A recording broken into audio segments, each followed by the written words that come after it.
म मकवानपुरगढी पालिका वडा नम्बर 6 डुम्रेकुना भन्ने ठाउँबाट ऐतिहासिक हाम्रो त्यहाँ संगठन गर्न जाने हाम्रो प्रदीप नेपालले हामीलाई संगठित गर्नुभएको मकवानपुरको डुम्रेकुना भन्ने ठाउँमा त्यहाँदेखि बर्बादी 13 वर्षको उमेरदेखि यो एमालेमा आबद्ध भएर आउँदै गर्दा हरेक आफ्नो गाउँ आफै बनाऊ अन्तर्गत मनमोहनको त्यो भाव हामीले बिर्सेनौँ।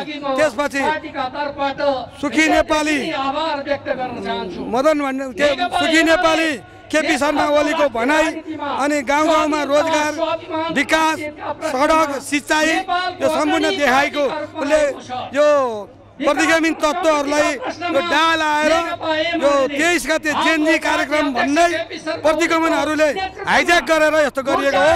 नेकपा एमाले मर्दैन, नेकपा एमाले फेरि आउँछ। मेरो यति हो।